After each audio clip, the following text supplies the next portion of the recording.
Dialogue ou cohésion nationale? Patrick Muyaya, Peter Kazadi et Augustin Kabuya disqualifient la Sanco et l'ECC. L'intervention médiatique de Patrick Muyaya, Peter Kazadi et Augustin Kabuya mettent en mal la démarche de la Sanco et l'ECC tendant à emmener toutes les parties autour d'une table en vue d'un dialogue pour retrouver la cohésion nationale face à la crise sécuritaire.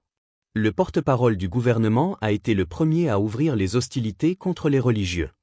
Lors de son dernier briefing, Patrick Muyaya a dit tout haut ce que beaucoup pensaient tout bas. Félix Tshisekedi n'a mandaté aucun religieux pour des consultations pour un dialogue. Fin récitation. Une déclaration qui sonne comme la fin de la mission des hommes en soutane. Jusque-là, Mgr Donatien Tchol et son collègue de l'ECC évoluaient normalement dans le but d'associer les différentes forces en présence autour d'un pacte social. Mais soudain, les déclarations de Muyaya sont tombées comme un cheveu dans la soupe.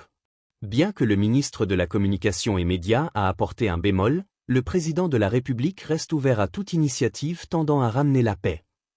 Un jour après, Peter Kazadi enfonce le clou. Ce cadre du parti au pouvoir n'est pas allé par 4 chemins pour décourager les religieux, l'Église catholique travaille pour l'ennemi. Nous avons des preuves. Ce qui peut être considéré comme révélation de la part de l'ancien VPM de l'Intérieur vient, une fois de plus, clouer les religieux. Tout revenait à dire que l'UDPS n'est pas partie prenante à la demande menée par la Sanco et l'ECC autour d'un dialogue avec le M23.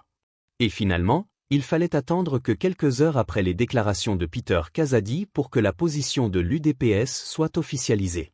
Pas de dialogue avec le M23, a précisé une déclaration portant la signature du secrétaire général Augustin Kabuya.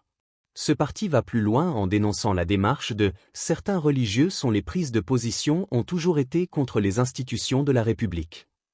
Comme quoi, l'initiative de la Sanco-ECC devrait être jetée aux calendes grecques. Ni Félix Tshisekedi et moins encore l'UDPS ne croient à la sincérité des religieux.